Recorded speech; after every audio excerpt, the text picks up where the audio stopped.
Get started, even though I expect people will be coming in drips and drabs, as we were just discussing offline the issue of traffic in Concord.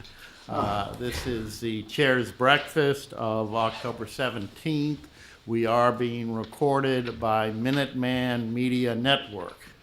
I just have a few items. One that there was an act validating certain proceedings of the town of Concord, Bill S-2665, which validated all the actions that were taken at the special town meeting. So we had the issue of whether the warrants had been properly displayed on time. They were supposed to be 14 days ahead of time due to the special recount. I think the issue got put on the back burner and they were only displayed 13 days ahead of time. One of the items that the select board is looking into, and I think we'll probably have a warrant at the regular town meeting, is to do away with or amend the bylaw so that we don't have to put the warrants in all 5 of the precincts. They'll still be mailed out and they'll still be in the town. I think the original posting in the precincts probably dates back to the 18th century when that was one of the means of communications that we no longer need as much. I also have had communications from Ray Considine, the Board of Health. They will not be here this morning. They did not have a meeting and had nothing to report, and I guess did not able to get Ray was tied up and able to get a volunteer to come just to sit and listen. And I also got a email from Peter Hunter of the Recreation Department. He says he has a 9 a.m. flight to catch out of Logan. That the following Recreation Commission update, that Giroux Land continuing to receive community input on its short-term and long-term use, and they've requested CPC funds. White Pond, the special town meeting accepted gift and funds for accessibility upgrades. The Rec Department will run and will provide more details of its plans in the coming months. October 20th, 9 a.m. to 12 p.m., the superhero breakfast for all ages at Trails End. October 27th, 10 a.m., there's a 1 mile fun run. 10:30 a.m., a 3.5K road race beginning at Hunt's Gym. And October 28th, 4:30 to 5:30 p.m., trunk or treat event at the Beatty Center.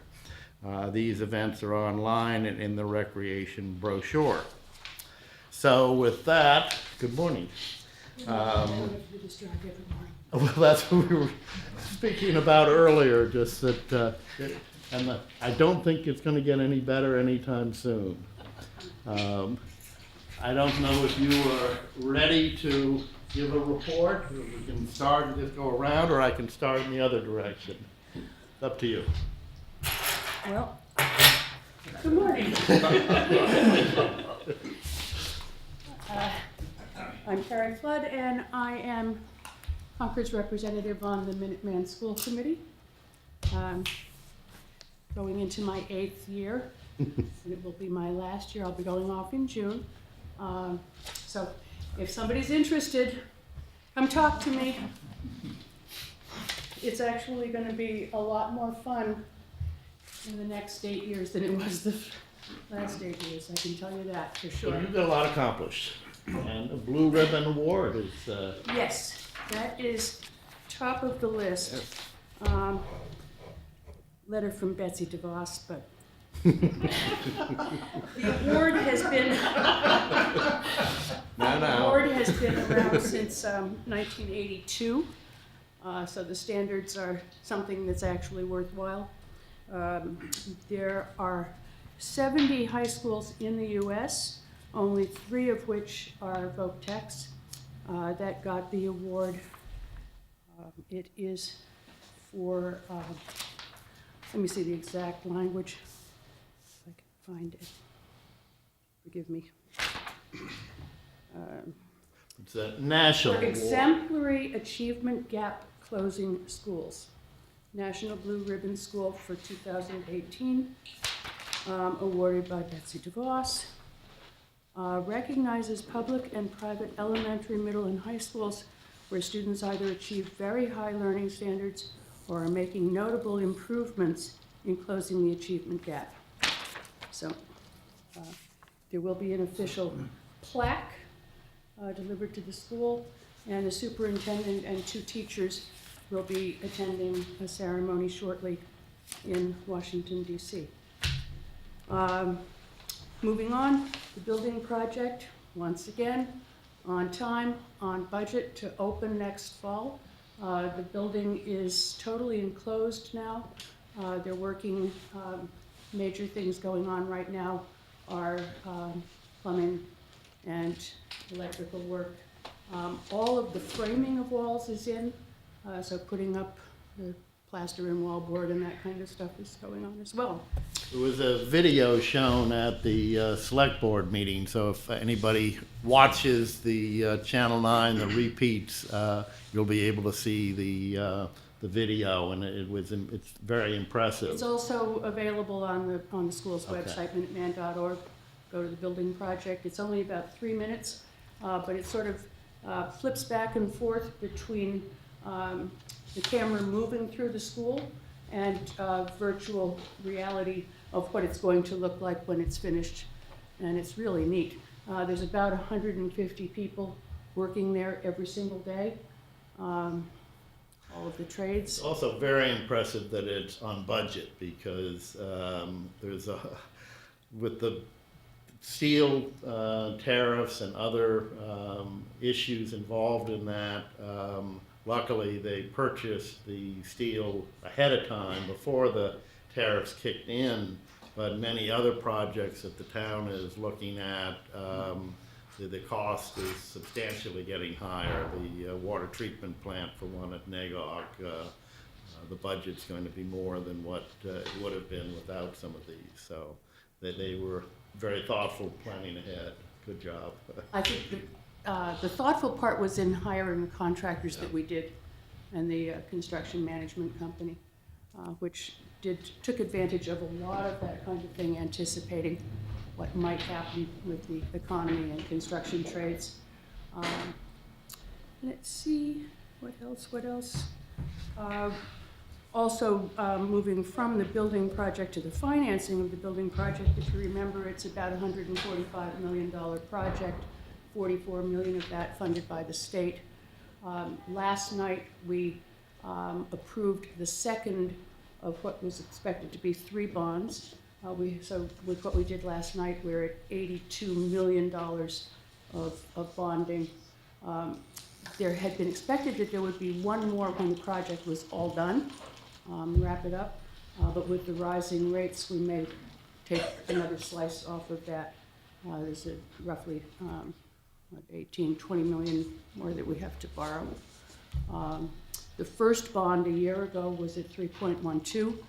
The one we did last night was at 3.85. So you can see what's happening there. We have task force subcommittees. In addition to our usual subcommittees, we have one that is working on strategic planning and one that is working on enrollment, on the enrollment task force. And our focus is on increasing enrollment from our member districts, but we also are talking about out of district, because their regulations changed at the state level, which restrict the administration's ability to even consider applications from other communities if they offer a minimum of 5 vocational programs. And that excludes a lot of kids from Minuteman who are interested in the engineering biotech programs that are so highly valued at Minuteman, and really set us apart from many of the other schools. So we're working through appropriate channels on the regulations, but also as I said, focusing on enrollment from our own member communities. Also, significant progress is being made with the town of Watertown, which has traditionally sent a good number of out-of-district kids, and they are seriously now interested in joining the district, which interestingly is having an impact on Belmont's possible reconsideration of their withdrawal. Those two things together would go a long way to stabilize the future finances and enrollments of the school. So stay tuned. Stay tuned. Thank And I'll you. leave it there. I'm Rick Eichler, I'm the chair of the Concord Housing Authority. I've actually been a governor's appointed member of the Housing Authority for 10 years now. And my second term would officially expire next year, except we have 2 other positions expiring next year, so I probably will be stuck for a little longer. We look at it as the town benefiting from your involvement. But there'll be, I think there'll be elections for 2 members in the spring for our membership. We have a new website, if anybody wants to check it out. It's been reconfigured, and you can see a little bit of information about the units that we have. We have, and there's links to the new applications there. The state has rolled out a new centralized application and waiting list. So it's called CHAMP. C is probably centralized. I don't know what the rest of the letters stand for. But now instead of having a lot of little waiting lists, they have one big state waiting list for subsidized housing. We have, after a little bit of discussion over several months, we've decided to switch our board meetings. We're staying with first Thursdays, but we've moved it up to 6 p.m. For a long time, we toyed around. We had meetings in the morning sometimes for a while. We had some 7 p.m. meetings. That turned out to be a little bit longer. Expect our executive director to stick around, and it gets very dark by 7 p.m. in the winter. So we've landed at 6 p.m. and that'll be our first Thursday. 6 p.m. will be our time for the near future, foreseeable future. And we are not much else new to report since last month. We're finalizing our budget, which is actually a June to June budget, but the way the state works, they don't put out the final guidelines until after we start the year. For whatever reason, if anybody's interested in what we do, it's just to give you a few little figures. We have a $1.9 million budget, and in really round numbers, that's a round number. In really round numbers, the 0.9 kind of represents our Section 8 vouchers that we operate, and then there's $1 million operating our units that we rent. Right. Any questions or Jonathan, you'd like to fire away? Jonathan Keyes, Tax Fairness Committee. Maybe if we Really could move very- the microphone a little closer. A little closer. That's it, perfect. We've very little to report in as much as our monthly meeting is coming up this Friday. But as some of you may recall, this was a town meeting vote later approved by the general court to provide assistance to people who needed help with their real estate taxes if they qualified in terms of owning something that was not more than median value, and the incomes weren't high. But in any case, we're running the first time, so we didn't know what was going to happen really. But it looks like it's going to be okay. It's running under what was budgeted in the finance area. And we're going to know more, I think, on Friday, but we're fairly satisfied that it looks like it's working. And unlike a lot of sources of help for people, whether it's the Hugh Cardale Trust or that sort of thing, if people really qualify and need it, the amount of help is is a meaningful amount of money. So we're pleased to have done that. Sudbury's done that. For Sudbury, the general court, when they went to renew it after 3 years, the general court basically decided maybe that should make it permanent for them. We're rather hopeful the same thing will happen in due course, but we don't know. We'll see. So that's about it for now. Well, the Board of Assessors were at the Monday night Select Board meeting, and they announced, I think it was 49 grants were approved with something like $197,000 of funding used.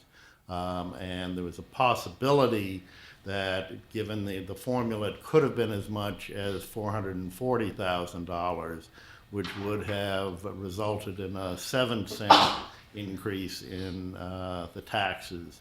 The $197,000 will result in a 3-cent per thousand increase in taxes. So that was the report we got just Monday. So thank you. Thank you. Yeah. Maybe get the mic. Thanks. I'm Mav Pardee. I'm chair of the library committee.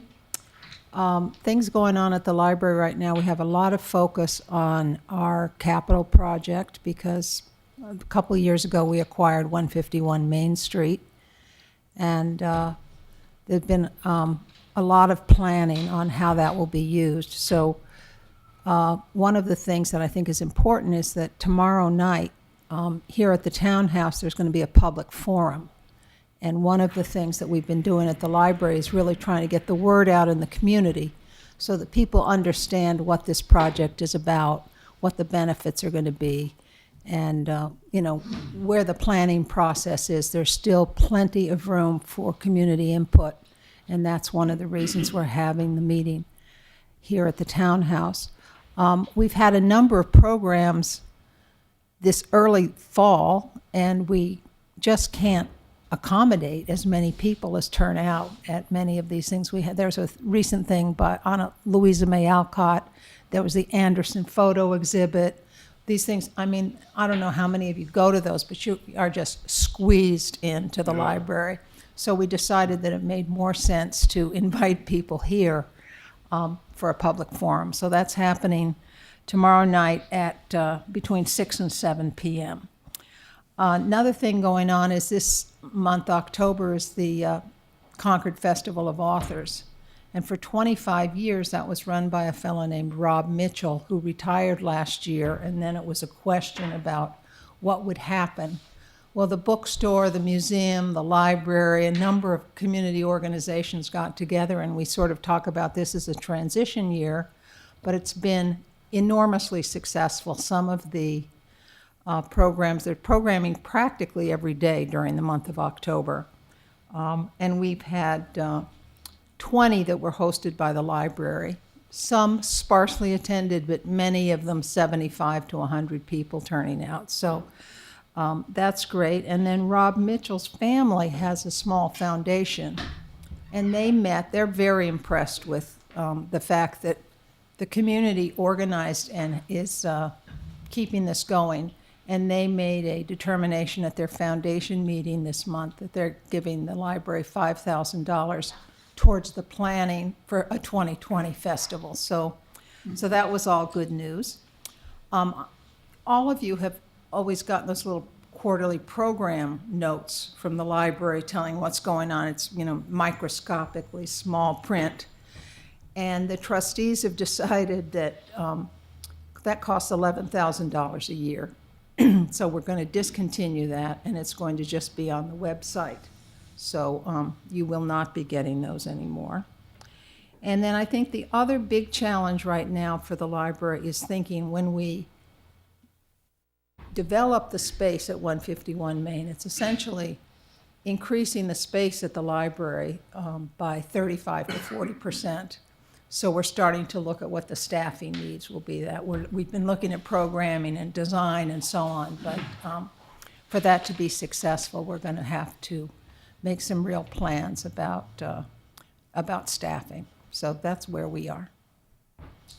How is the Library of Things coming along? I've always thought that was one of the more intriguing.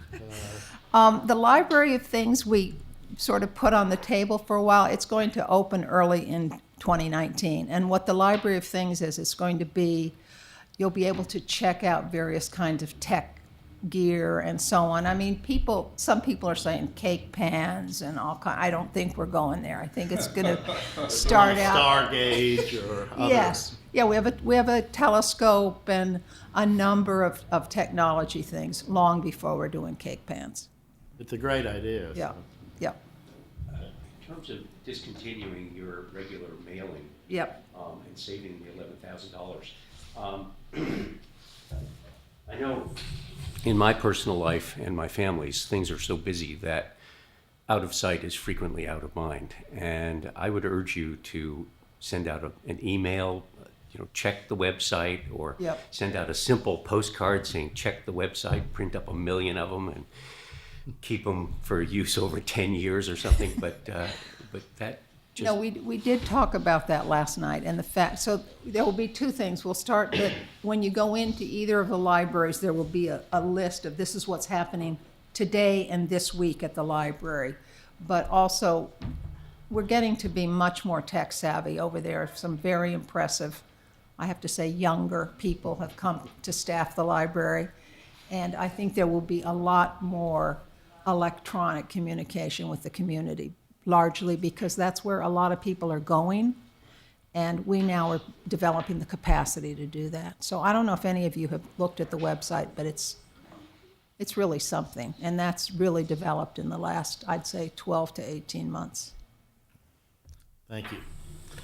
Fire away. Michael Rudd, Chair of the Council on Aging Advisory Board. Last month when I was here, I brought up the issue of transportation for the elderly, and the question of using Uber and Lyft came up. And the problem identified was most of the elderly don't have smartphones. Well, apparently Uber and Lyft are themselves aware of that issue. And by coincidence, last week they had a briefing for the use of Uber and Lyft for the elderly. And the proposed solution is that the elderly can call through the council aging staff themselves, who will then have an account with Uber and Lyft and can call the cab to the particular address. And the elderly can then either make a reservation for the return journey directly with the driver or call the council on aging again when they're ready to come home. So this is now being very actively explored by the director. And I think there's likelihood that we're going to be pursuing that. But that will make a big difference to transportation in the town for the elderly. Terrific. That's all I have.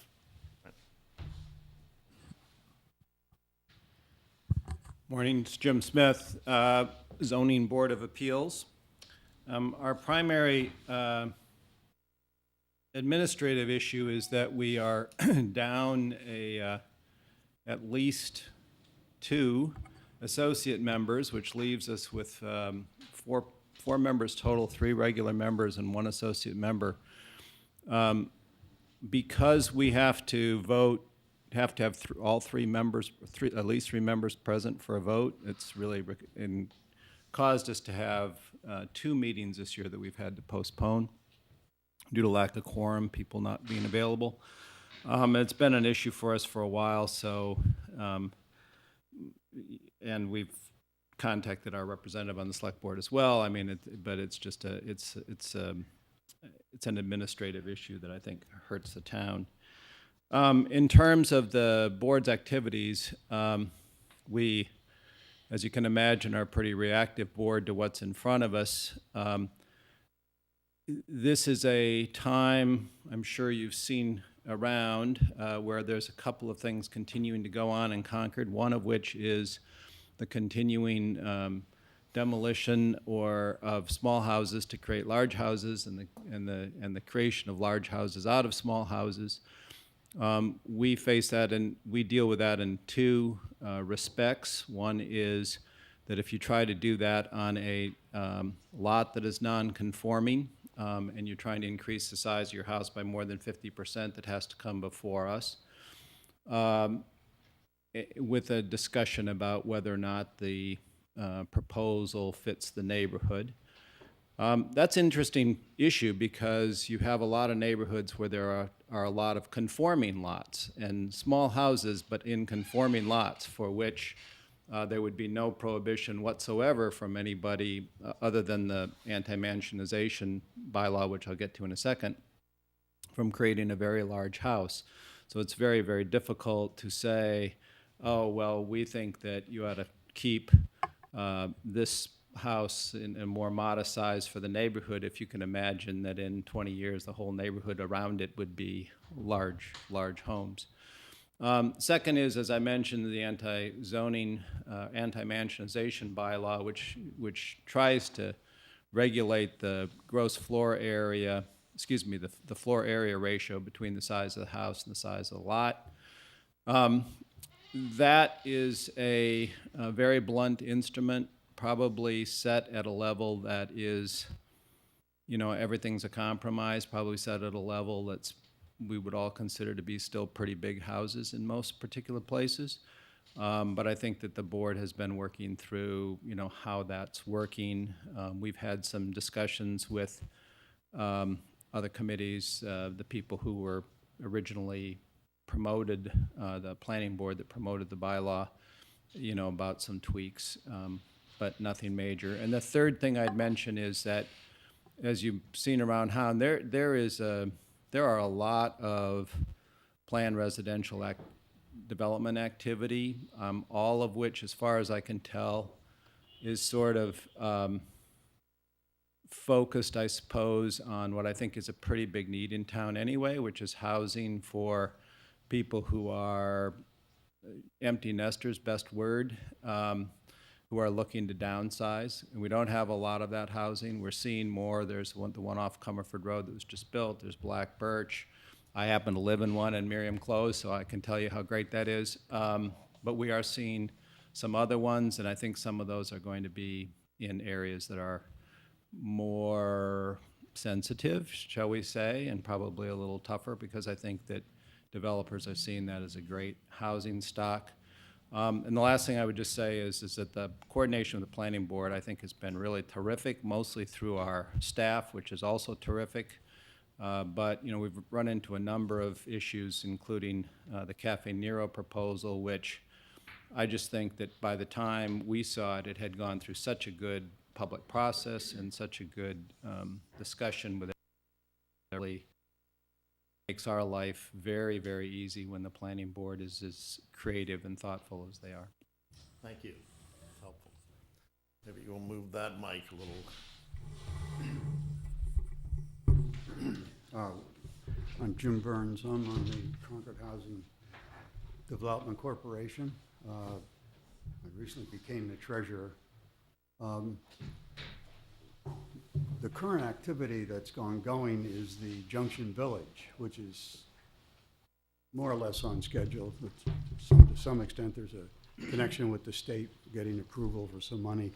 I would say the major issue, however, that is of concern to the organization is the availability of sufficient funds to take action if there were an opportunity for obtaining a property for moderate income. And a good example of what I mean is that the Birch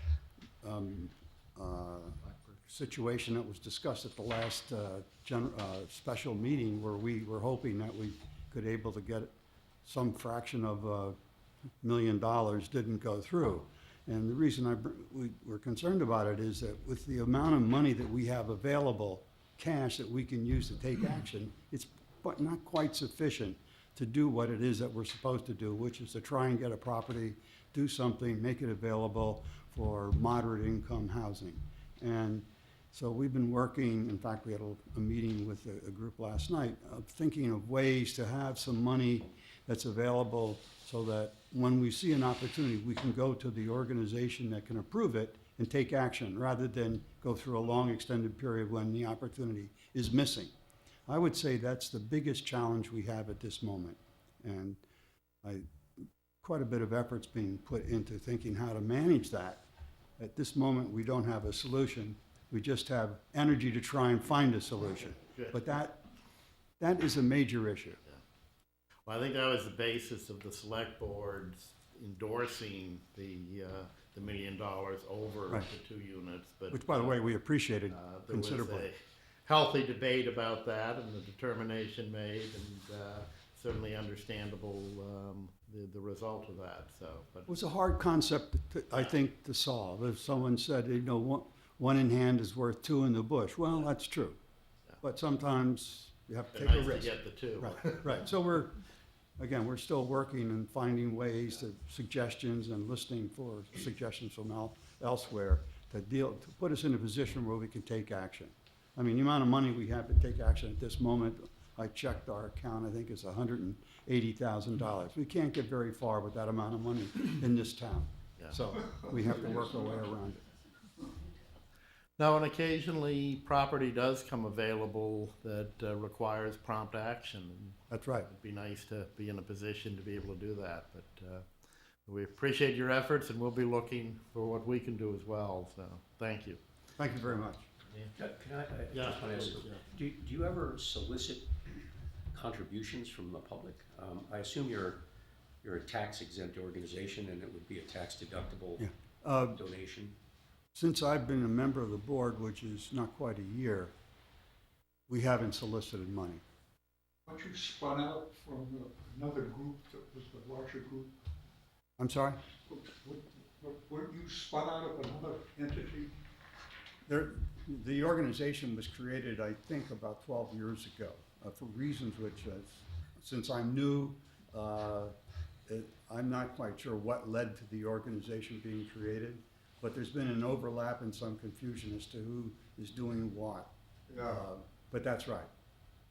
I wonder, that was an interesting question, because I wonder if that other group of well-intentioned people maybe could raise some money to help. That's a good point. Well, that has been discussed, but not to a great extent. I think we recently put a lot of energy into trying to justify the Blackbird situation. And so we have to go back and regroup and come up with some new ideas. Because one of the most influential people in that other group was very much against the proposal that you were pushing. I know, yeah. We've had conversations with him. Yeah. Yeah, well, it's understandable. It's not an easy situation. No.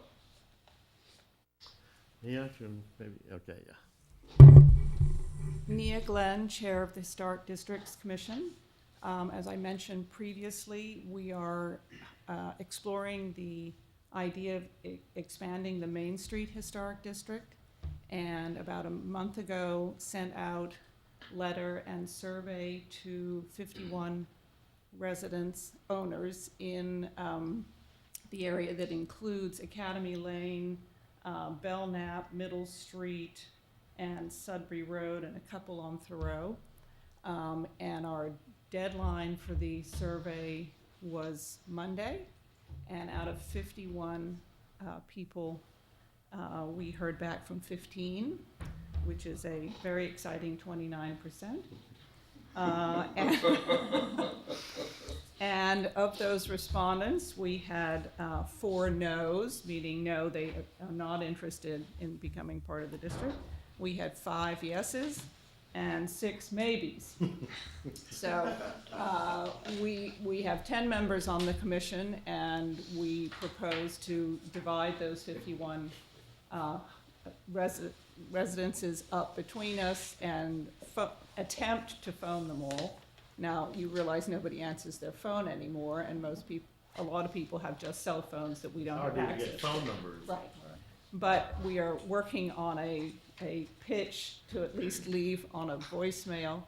And we are scheduling a public forum for November 14th at 7 p.m. at the Townhouse, where we hope to get some input from the community, and also explain to people what it means to be in a district, because I think people already in a district sort of understand the ropes, but people who aren't there is a lot of misunderstanding as to what it entails to be in the district. So we are hoping that this is something we can put in a warrant for the town meeting in the spring, but at this point, we're just still moving one step at a time and just see what input we get and feedback and, react accordingly. Any plans to have a public hearing of any type? Yes, before it's the- November 14th is Oh, the public good. forum here at the townhouse. Great. So that's what we've scheduled. Any questions or comments on that? Greg? Greg Higgins, Natural Resources. The committee itself is fully staffed, but Jeff Adams has stayed on, so we're looking for somebody to step forward that would like to be on it, so which would let Jeff go, and I'm off next spring, so it's kind of important to get somebody. We this late summer, early fall here have clarified a policy as to how we had a very clear policy if you were going to do something in the which would be very limited in the 25 to the wetlands to 25-foot zone, but we didn't have a clear policy on how we would react in the 50 zone. So we have clarified that, and it's just a policy. It just sets out some criteria by which somebody would be able to qualify building something or something.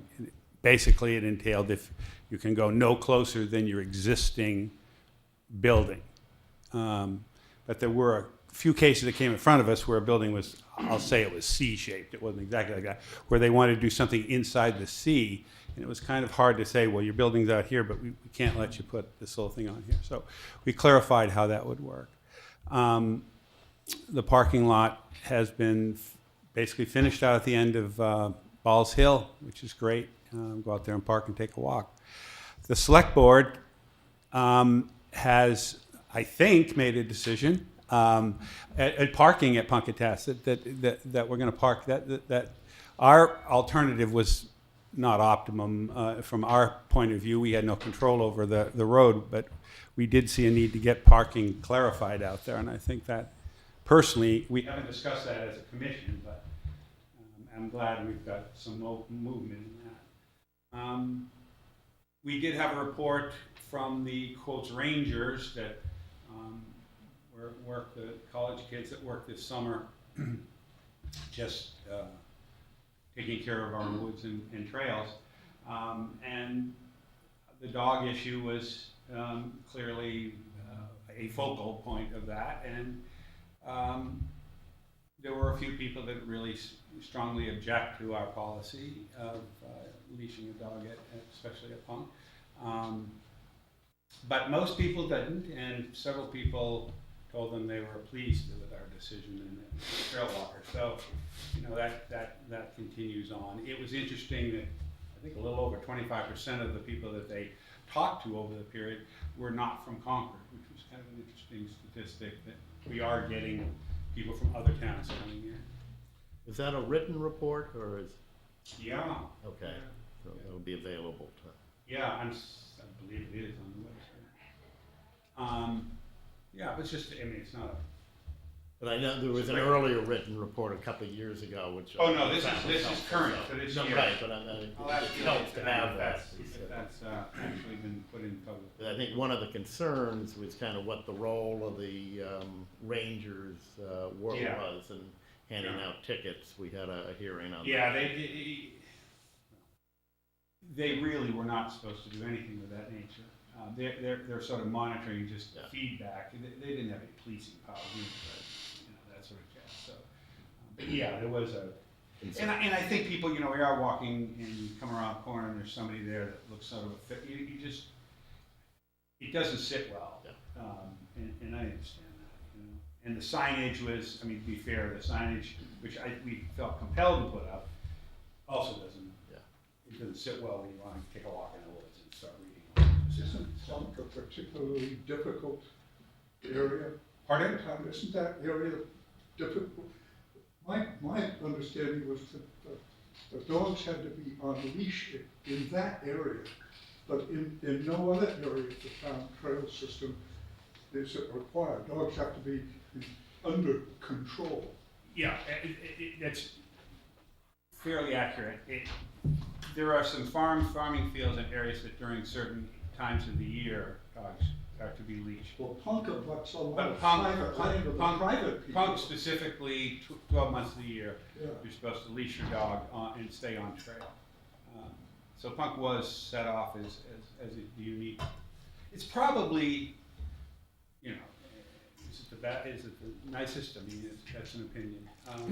But it's one of the nicer ones, so it's, you know, I think, and given the whole area there, it seemed like the one that we should do that. I feel if the problem being that it abutted so many private owners, Harvard and Rasmussen's and all those people who were adamant that the dogs should be on the leash. Yeah, I don't want to get involved here with turning over too much soil here.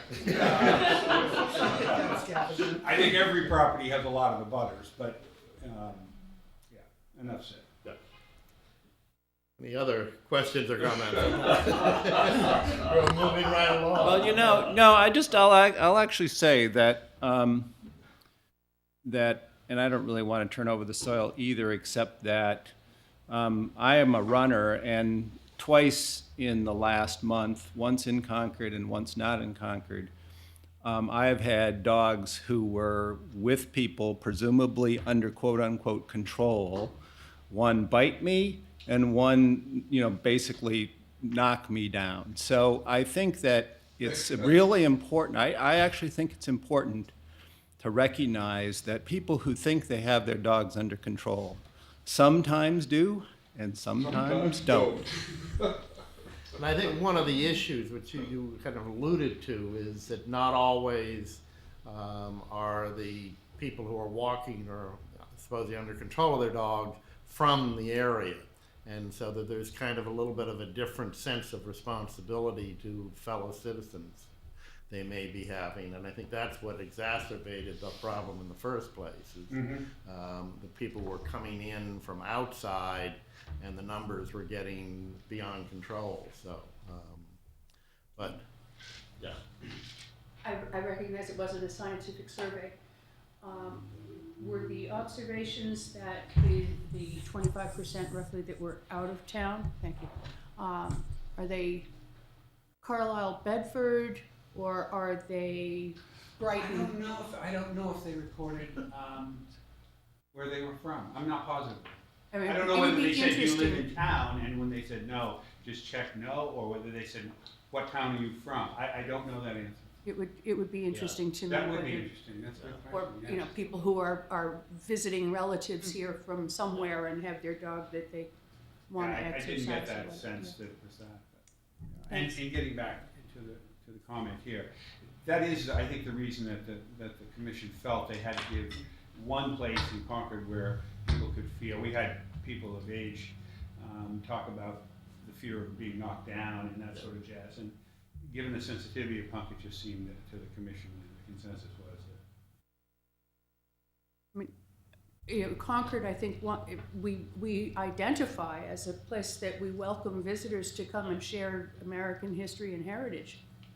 And, so I don't want to be sounding like I want to put up walls, but that's an interesting dynamic in how you then monitor, manage. Well, that was one of the goals, one of the reasons that rangers were to do that was to educate people and let them know they're totally welcome, but here are the regulations of how you.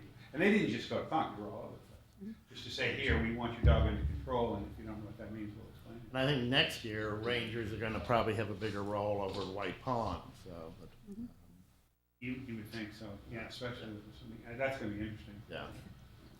Carmen, do you wanna? Hi, everybody. Carmen Reese, Town Moderator. We had a special town meeting. I know many of you were there. We had about 400 folks, just under 400 attendees at special town meeting, which is not bad for a special town meeting. It's about what we average for the first night of annual town meeting. I think we suffered from the imperfections of the high school auditorium as a venue for town meeting, but we do our best. Have you already mentioned the training, the committee training? I have not. Okay. So many of you probably already know the annual committee training is coming up this Saturday. It's here in 10 to 12. in the townhouse, 10 to 12, and it won't be identical to prior trainings. One thing that's very interesting is that there have been some big recent developments in the open meeting law with a new Supreme Judicial Court case and some interpretations by the Attorney General, and Carrie Tari is going to be talking about that, so it's well worth hearing about those things. And long story short, there are some things that we used to think were okay that actually aren't, so those would be important to know. Never goes the other way. How about that? Yeah. And I've been asked to do a comprehensive outline of the calendar and responsibilities of committees associated with town meeting, whether you are sponsoring or not sponsoring an article. So that will be part of this year's training as well. Do you know whether the meeting will, do you know whether the session on Saturday will be recorded or broadcast? Tom? My understanding is yes. it Good, will be. because I work on Saturday. Yes. Thanks. Yes. Yeah, other questions? Bob, do you want to, I don't know if we can get the microphone to.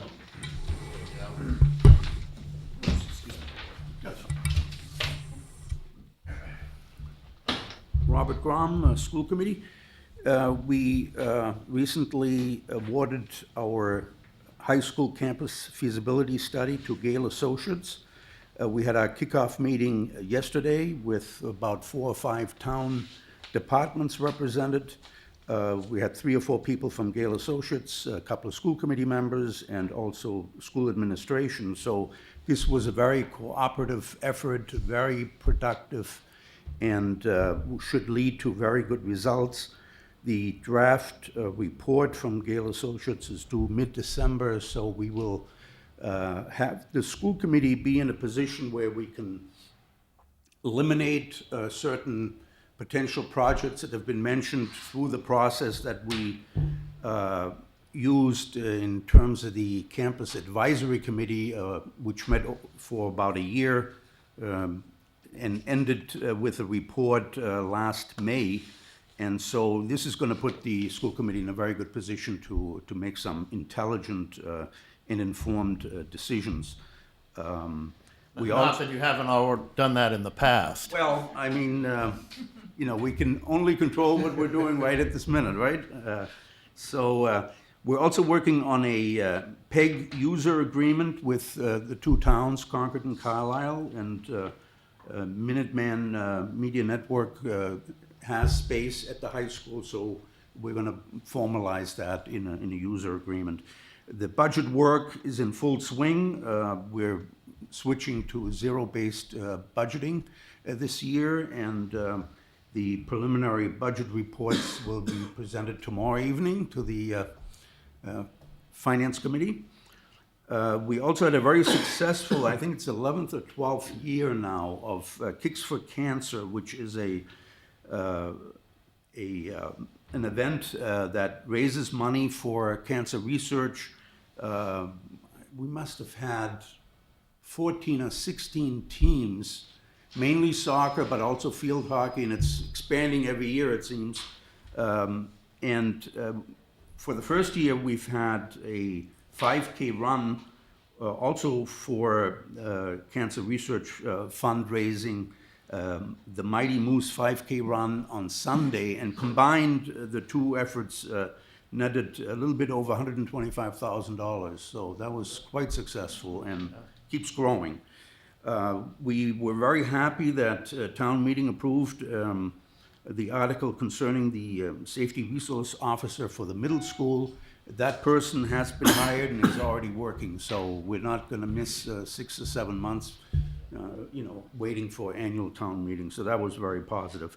And the school committee just this past meeting, read a letter to our superintendent, Dr. Laurie Hunter, expressing our appreciation for her first year's efforts in terms of her entry plan, which was very successful, and the fact that it was a very difficult and challenging year for her. There were several events that usually don't happen, every year, but happen over maybe once or twice in a 10-year period. So we were expressing our gratitude to her.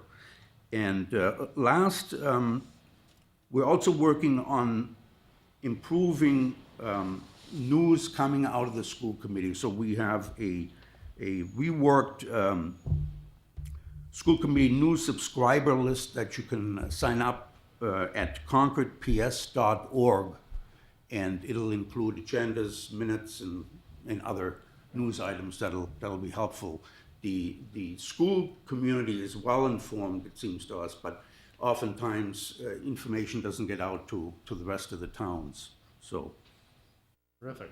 I think that is important, because I think there's sometimes a feeling a little bit of a divide, and it's unnecessary, and I think that'll help. So, terrific.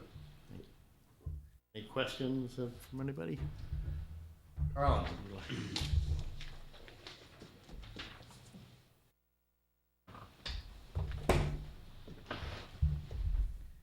Thank you, Carlin Reed. I was about ready to say 83 Wits End, but that's not quite the right shtick for this. I'm with the PEG Access Advisory Committee, and part of our committee's job is to help monitor the transition from CCTV to Minutemen Media Network, MMN. So far, except for me stumbling over the name, it's going very well, and we continue to work with step-by-step progress, looking at not just transitioning the personnel, but also the website. If you haven't visited the website for MMN, it might be a little hard to find, but on the front screen under Government, left side, there's the name of it. Also, it's accessible under Government Television, which is also on the home page. So when you get there, you'll see the page. You'll see how you click on the channels to watch Channel 9, Channel 8, and Channel 99. And it's actually pretty good reception, and it's very useful once you know the system. So we're working on trying to get that web page set up as far as the rest of the program. That's part of our charge. The other part, and Carmen, I'm really glad you mentioned that Supreme Judicial Court case, because my committee meets today at 9 o'clock in this room, and we're going to try out the new rules. And what it means is, when I want to amend our minutes, you do it in the committee meeting. So I have a copy for each one of my members to go through. And when we draft our report, we're doing it in the committee meeting. So I have a copy for each one of my members to go through and make notes. It is different from the previous system, and it seems to be cumbersome, but I understand the transparency requirements. So I'm really looking forward to more explanation and guidance at Saturday's program that Kari is putting on for effective governance. So we're fully staffed, and we're working on a report. Today we have a member from the State Department of Telecom and Cable coming to give us an explanation of how cable rates are regulated here in Concord and in Carlisle. Next meeting, we have Mark Howell from the broadband department, he's the Chief Information Officer, come give us an explanation of what's going on with broadband. So it's an interesting fact-gathering session we have this month as well as next month in preparation for getting our report to the Select Board, which is due January 1. Terrific. Are there any questions? Yes, Tom? I confess I have not gone looking for the MMN website. You say it's difficult to find. Do you have any hints on the fastest way? The fastest way, if you look at the home page, you will see under one of the drop-down menus, the town's homepage, right. It says Government Television. And it says that where? On the home page, kind of on the right-hand side, Yep. look for the words Government Television. Okay. Click on that, and that'll lead you directly to the MMN webpage. That's the Great. fastest way. There is another way on the same homepage, under the drop-down menu for Government. It says Minutemen Media Network, MMN, but so there are two ways that will link you to the same spot. Okay. Yes, Carrie, sorry. If somebody searches, finds the old CCTV site, is there any kind of a Can't. link or redirection? You can't. And Yeah, is that old site has been taken down, Oh, so good. Okay. concordtv.org is not accessible at this point. So you just won't find it? But they're in the process, they have archived the videos, my understanding is that, and they are in the process of putting the most recent archive videos, I think maybe the last 2 or 3 years, onto the website. And I'm working with the town to organize them in terms of playlists. So for example, if you want to look for the Concord on Aging, all the videos that have been put up dealing with Concord on Aging, you go to that playlist. If you want to look for the Finance Committee, you look for all the videos that are of the Finance Committee. So it's an organized system like that. Not there yet. highlight reel for? If you're starring in it.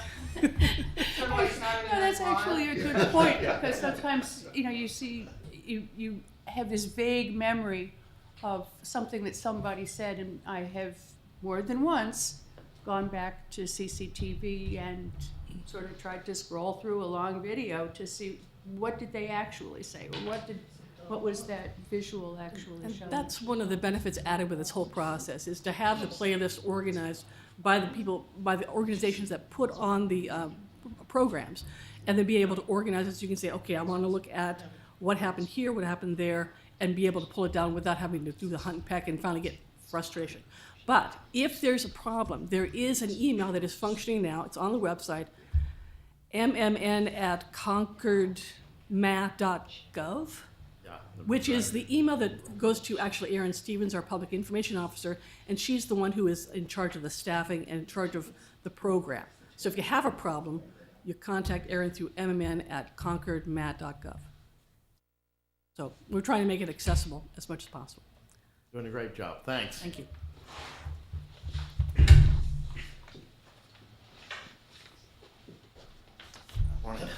Tom Martin from the Cultural Council. We had our first meeting this year on September 25th, 6 p.m. And we discussed the assigned tasks for the committee and discussed the procedures for evaluating the grants. The deadline for submitting a grant was the 15th at midnight, and we got 31 applications submitted, requesting $22,600. Our budget, $5,884 from the $5,000 from the MCC. 884 is left from last year, and $2,000 from the town. So we have $7,884 to give out. And our next meeting is October 23rd, where we will look over these 31 applications and just sort out the ones that have not met the requirements, send the people who submitted the applications a letter of denial, and they'll have the opportunity then to correct any errors or omissions and resubmit. That's it. Anybody have any questions, or? Thank you. Eric, you want? Good morning. Eric Van Loon, substituting for the chair of the Tax Relief Committee. And I certainly hope that MMN will archive all town meeting texts and video for going back to the beginning, perpetuity. Every household in Concord in the last 2 weeks should have received this letter. It's a reminder that in prosperous Concord, we've got neighbors who are having a hard time. About a dozen years ago, the Select Board created a completely voluntary fund for people to make contributions that can help people who, on a means-tested basis, are having trouble paying their local real estate taxes. So this is the period, this is the month. There was a self-addressed return envelope, but if you've misplaced yours to the town of Concord, checks are acceptable. And actually the letter is a dual purpose, dual-sided. The front side is the Tax Relief Committee. The back side is the Hugh Cargill Trust, which provides, the Tax Relief Committee obviously does just tax relief. you. Cargill does additional kinds of relief. You can use the same envelope. You can put in 2 checks, or you can write 1 check and it gets split 50-50 between the 2. Thank you. And Eric, the difference, the big difference between those funds and the senior means tested tax relief is that you can help anybody of any age through those funds, right? And the senior means tested tax relief can only help people over a certain age. That is correct. And in fact, before looking into this, we thought on a completely anecdotal basis that probably most of the people receiving tax relief would be senior citizens on fixed income, things like that. And it turns out that they are, in fact, certainly less than a third, maybe less than a quarter, a relatively small percentage. So single parent households, people who have lost their jobs, things like that are the primary recipients. That's interesting. Anybody else? Thank you, Eric. Thank you. Yeah, I'm here for the light board, and we're chewing on the same things that we were chewing on last time, so I have nothing to report. Very good. That was nice. Quick and way back.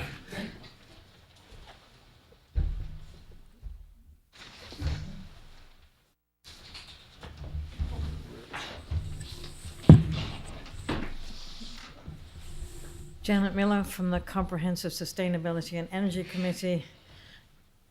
Our primary focus recently has been on electric vehicles, and I guess the primary reason that that's our interest is because approximately 40% of the carbon dioxide emissions come from vehicles. So if you're going to stop climate change, we really have to transition to electric vehicles. So there was an electric vehicle event on the 15th of September, which was primarily organized by Brian Fools, working with Kate Hanley, the Sustainability Director, and our committee. And they hired a company called Reach Strategies who organized the actual ride and drive event. And they brought in 5 different vehicles for test drives, and there were 4 others which were just on display. And then there were various other organizations like the Union of Concerned Scientists, who, and there were electric bicycles too. So, all in all, it was a success. Though we estimate there were 300 to 400 people who attended. Over 100 people actually got to drive one or more vehicles. And I know a lot of people, out of frustration with the long lines, decided they weren't going to do that. And the CMLP also collected a number of people who were interested in participating in their rebate program. And if you don't know about the rebate program, they're offering $250 off the installation of a level 2 charger, and then offering $10 a month off electric bill for charging a fully electric vehicle, or $5 off charging a plug-in hybrid, provided they're charged off peak. And then, if you want the opportunity of checking out electric vehicle again, Kate Hanley will be bringing the town's Nissan Leaf to the Discover West Concord Day.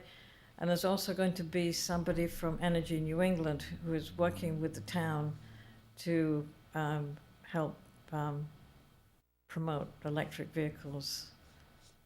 So I think I'll stop there.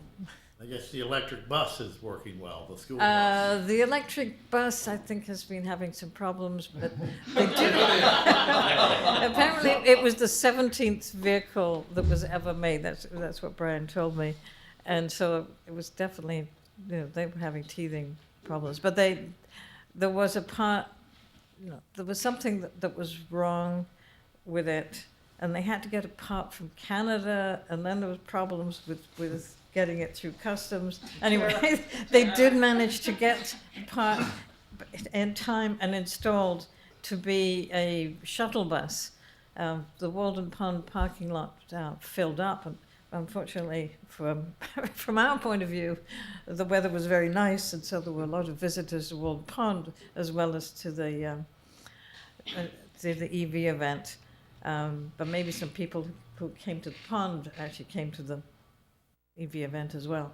Anyway, so the electric bus was used as a shuttle to take people to the high school where they could park. Great, thank you. Tom? So the Finance Committee, I'm Tom Sharkey, Chair of the Finance Committee. Thank you. The Finance Committee is in the middle of its guidelines season, as those of you who have followed our adventures on television know. We last week hosted the town manager who came, and as is his tradition, he put before us the full range of requests that his department heads have asked for in this year's budget.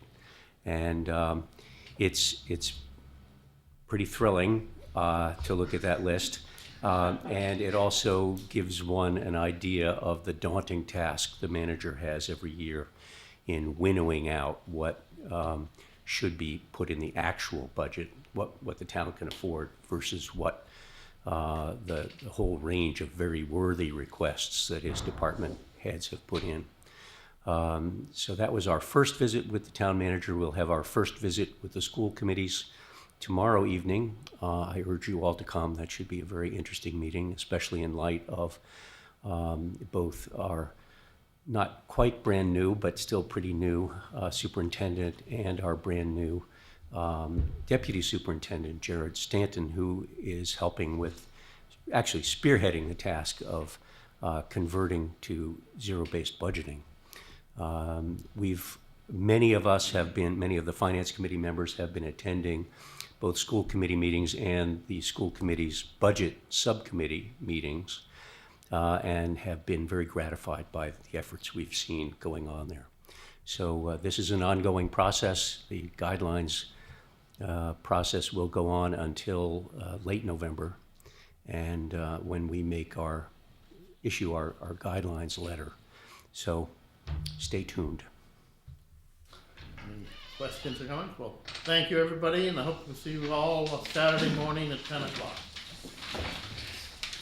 Mr. Chair, I have been importuned by my dear wife to bother you about